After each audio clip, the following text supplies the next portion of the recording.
Vamos implementar agora um novo projeto que nos vai permitir explorar mais funcionalidades da API de reflexão. Esta nova biblioteca que vamos implementar é baseada noutras bibliotecas que já existem e que implementou a funcionalidade de Object-to-Object Mapper. Dois exemplos destas bibliotecas é, por exemplo, o Automapper em ambiente .NET e o Mapstruct em ambiente Java. O que elas fazem é permitem transformar um objeto de um determinado tipo noutro objeto de outro tipo, fazendo uma correspondência entre as propriedades. Isto é útil, nomeadamente, em projetos com alguma complexidade, em que temos que aceder, por exemplo, a fontes de dados diferentes e para cada fonte de dados, normalmente, usamos uma definição de objetos, que são normalmente designados DTOs,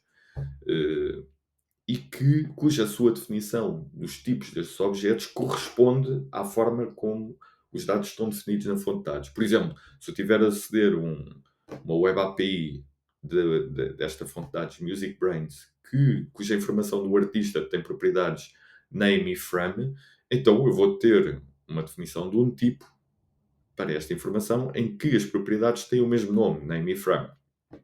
E se estiver a aceder a outra web API que o nome das propriedades é name e origin, então eu vou definir um tipo com as propriedades name e origin. Claro que, se estes dados vierem em JSON e eu usar um parser popular para fazer a transformação do JSON nos DTOs, eu consigo configurar o parser para que, mesmo quando o nome das propriedades que aqui estão nestes tipos não correspondam ao nome da propriedade em JSON, eu consigo configurar para fazer a correspondência.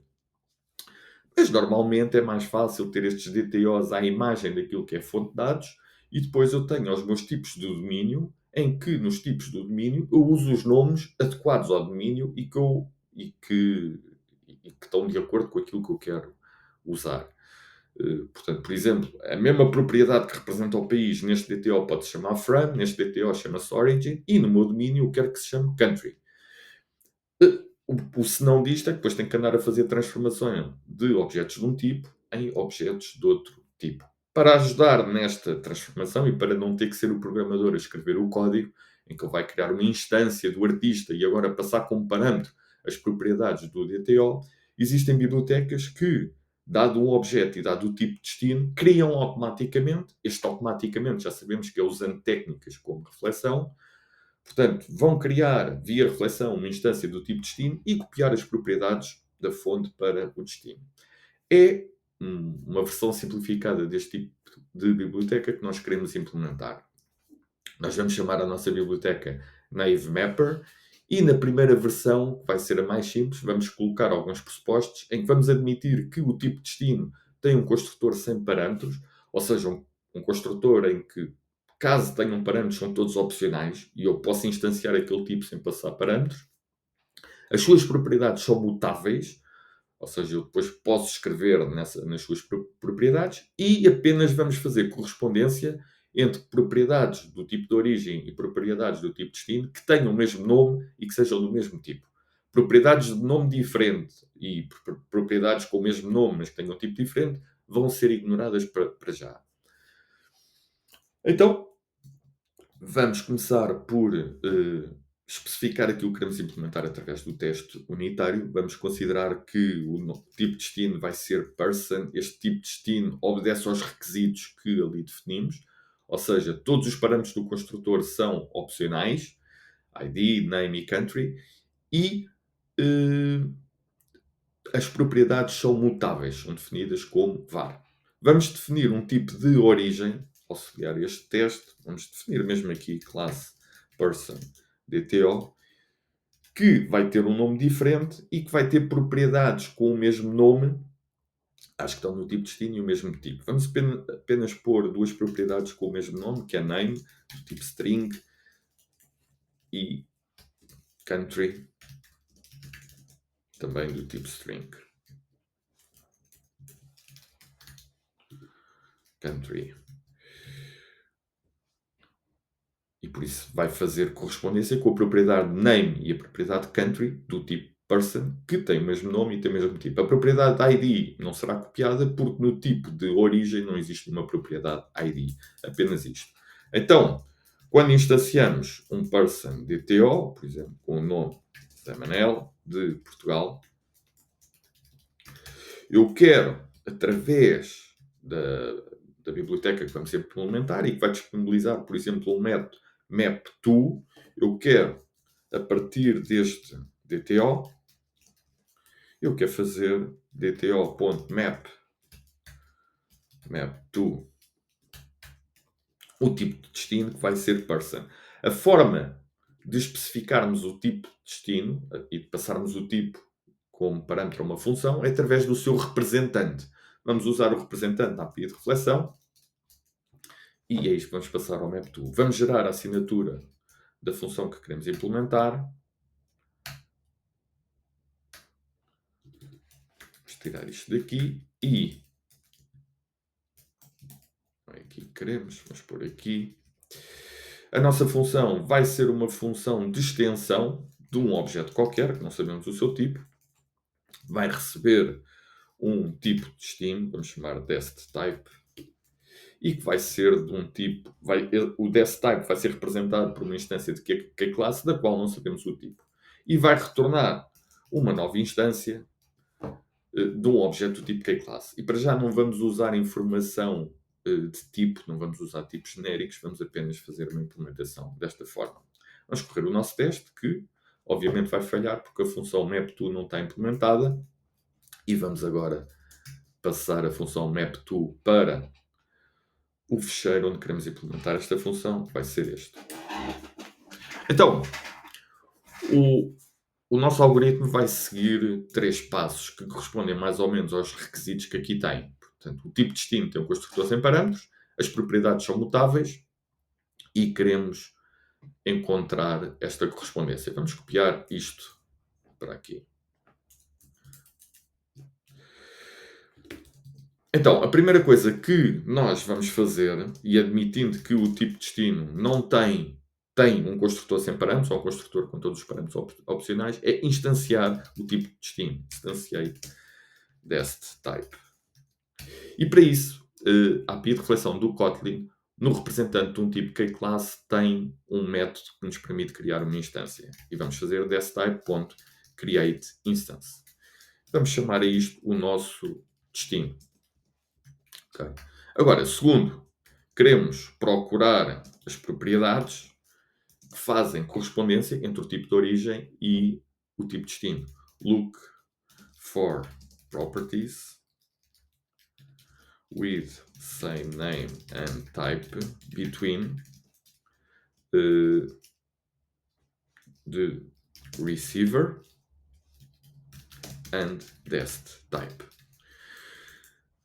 Podemos partir das propriedades do receiver, que é do tipo any, e depois ver no destino qual é a propriedade correspondente, ou vice-versa, tanto faz. Vamos partir das propriedades do receiver, então, do seu representante de tipo, classe, vamos obter as member properties, e agora, para cada propriedade da fonte, vamos dar um nome ao parâmetro da lambda source type, vamos procurar uma propriedade no destino que tenha o mesmo nome e o mesmo tipo desta propriedade. Então vamos ao destType, member properties, e vamos procurar a primeira propriedade, first or null, que tenha o seu nome igual ao nome daquela propriedade e o seu tipo, e it return type igual a source return type. Okay. Se tivermos esta propriedade, se encontrarmos esta propriedade, então nós queremos ler o valor da propriedade na fonte. Vamos chamar a isto val source prop value, igual a isto. E agora queremos copiar este valor para o destino, que é a propriedade resultante desta pesquisa first or null, que vai retornar a propriedade no destino, que tem o mesmo nome e que tem o tipo de retorno. Vamos acrescentar aqui um parâmetro à lambda deste let que se chama destProp e que é do tipo kProperty. Agora, esta propriedade pode ser mutável ou imutável e, de acordo com os requisitos que nós estabelecemos, nós só queríamos propriedades no destino que sejam mutáveis para copiarmos para lá o valor. E aqui estamos a escolher todas as propriedades. Então, vamos filtrar as propriedades no destino para apenas selecionar as propriedades mutáveis. Como é que fazemos isso? Uma propriedade de um tipo, uma propriedade que seja mutável, tem um representante derivado de key-property, que é do tipo key-mutable property. A classe key-mutable property estende de key-property. E quando eu tenho uma propriedade que é mutável, o seu representante é do tipo key-mutable property. Então podemos filtrar as propriedades e ver se ela é instância de key-mutable property. Bem, e se for instância de key-mutable property, podemos fazer um map para key-mutable property. E agora, quando chegamos aqui a esta lambda, em que selecionamos a propriedade com o mesmo nome, então sabemos que aquela propriedade de destino é do tipo key-mutable property. E agora sim já conseguimos afetar aquela propriedade. Da propriedade de destino, vamos obter o seu setter e vamos chamá-lo passando um target e o valor que queremos afetar. Bem, o valor que queremos afetar foi o que obtivemos aqui, que é source prop value. E o objeto que queremos afetar foi aquele do primeiro passo que nós fizemos, que é o destino. Foi o objeto que criámos aqui. E vamos passar aqui dest.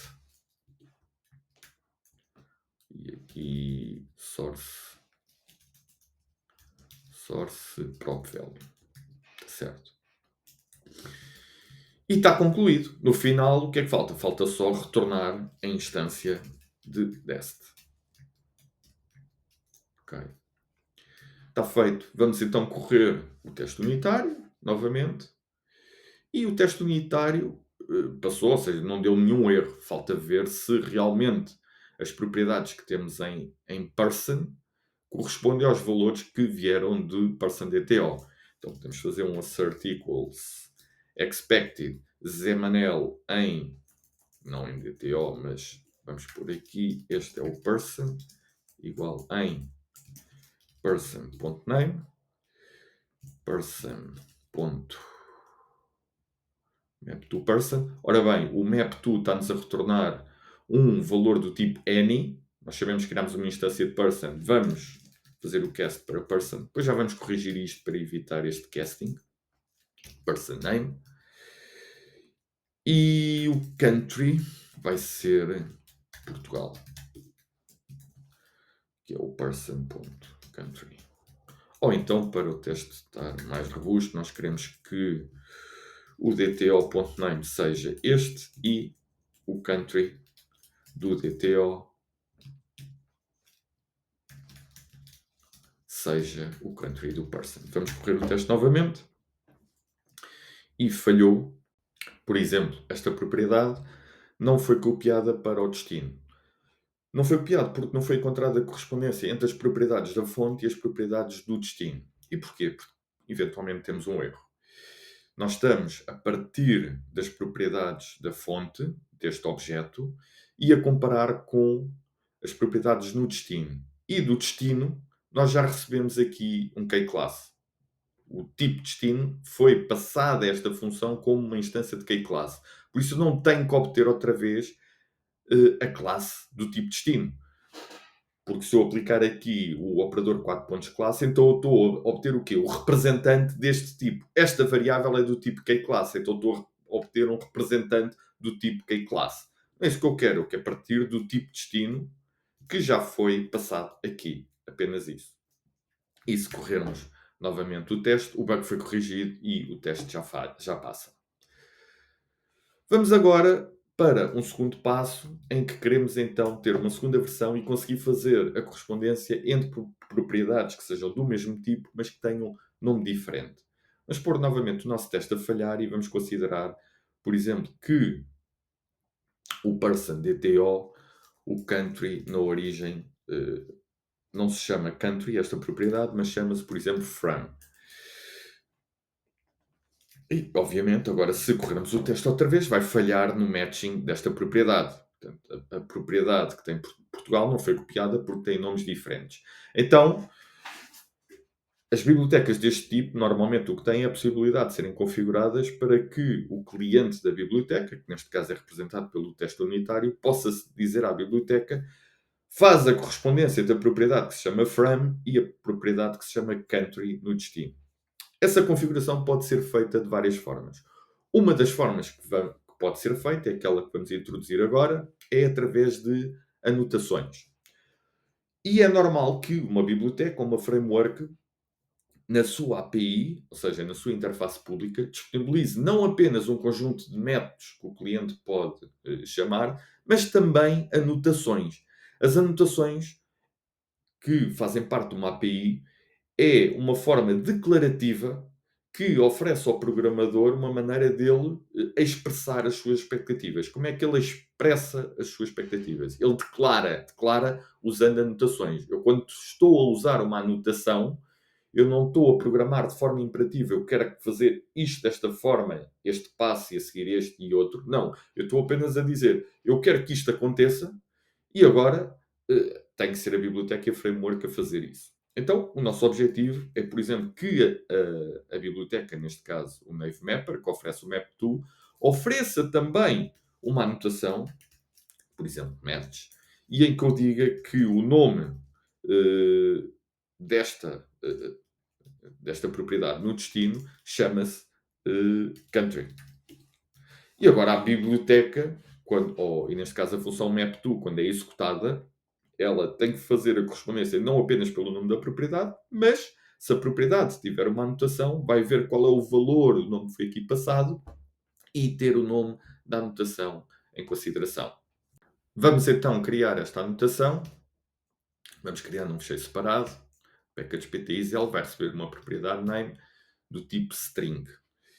E esta anotação match foi criada aqui no teste, não é aqui que eu quero ter na biblioteca juntamente com o fecheiro NaveMapper. É aqui que vai estar. E agora vamos modificar o NaveMapper para que o critério de correspondência seja não apenas o nome e o tipo da propriedade, mas caso o nome seja diferente, então vai considerar a anotação. Então, vamos tirar isto daqui e vamos criar aqui uma função auxiliar matchProps, em que vamos passar como parâmetro a propriedade de origem, source prop, e a propriedade de destino, it.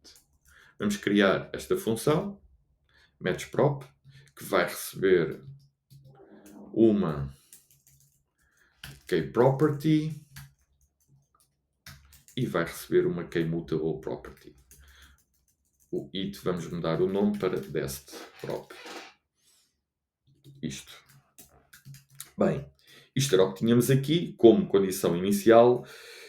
E a primeira condição que vamos pôr é se o tipo do destino, se for diferente do tipo da origem, bem, neste caso não há nada a fazer e retornamos false. Okay? Se não, se o nome do tipo da origem se for igual ao nome do tipo da fonte, então neste caso retornamos true. Okay? Mas se o nome for diferente, isto não termina por aqui. Então nós queremos procurar no tipo da origem se existe uma anotação que seja do tipo match. Okay. E se essa anotação existir, vamos buscar a primeira. Okay. Se ela existir, okay. Então vamos buscar o valor da propriedade name, que foi a propriedade que nós definimos na anotação, esta aqui, que recebe o nome da propriedade destino, e vamos compará-lo com o nome da propriedade no destino. Okay. E é isto que queremos retornar. Portanto, se a propriedade na origem tiver a anotação, se ela existir, então vamos ver se o nome é igual ao do destino. Ok. e foi-nos sugerido pelo IntelliJ passar o return aqui para fora e ter em cada branch do if apenas o resultado da expressão que nós queremos. Bem, só existe aqui um detalhe, é que quando for procurada a anotação na propriedade, a anotação não vai ser encontrada, porque, por omissão, o compilador de Kotlin colocou esta anotação no parâmetro do construtor e não na propriedade. Reparem que, ao fazermos esta declaração, o frame vai gerar pelo compilador um campo, vai gerar um parâmetro no construtor e vai gerar um getter. A anotação pode ser colocada em qualquer dos membros. E como nós não indicamos qual era o target, ele vai, por omissão, colocar no parâmetro do construtor. Então, nós temos que indicar que queremos na propriedade, queremos que aquela anotação fixe anexada à propriedade, que é para aqui, quando formos ler da propriedade, encontrarmos a anotação. Vamos correr o teste novamente, que antes estava a falhar, e agora passa. Reparem que, se no teste retirarmos daqui aquilo que se chama o target, e se corrermos novamente o teste, ele vai falhar, porque ele não encontra correspondência, não encontra anotação na propriedade, porque a propriedade não tem a anotação. Uma outra forma de não obrigar o cliente a ter que colocar o target é dizer que, especificamente, esta anotação é feita para ser anexada a uma propriedade. Como é que eu digo isso na anotação? Digo isso através de outra anotação, em que eu vou dizer que o target desta anotação vai ser não classe, vai ser property, neste caso. E agora, embora eu não indique qual é o alvo, quando o compilador for anexar esta anotação ao membro, ele vê que a anotação está definida como tendo alvo preferencial propriedade e é nesse alvo que ele vai colocar a anotação e então o nosso código do mapper já vai encontrar a anotação da propriedade. E executando novamente, o teste já passa. E assim terminamos a segunda versão do mapper, que consegue fazer a correspondência entre propriedades de um tipo de origem e tipo de destino que tenham nomes diferentes, em que nesse caso temos que configurar o tipo de origem através de uma anotação com o nome da propriedade no destino. Os próximos passos serão não obrigar a que o tipo de destino tenha um construtor sem parâmetros, ou seja, passarmos a ter tipos imutáveis no destino e conseguir fazer matching entre tipos diferentes.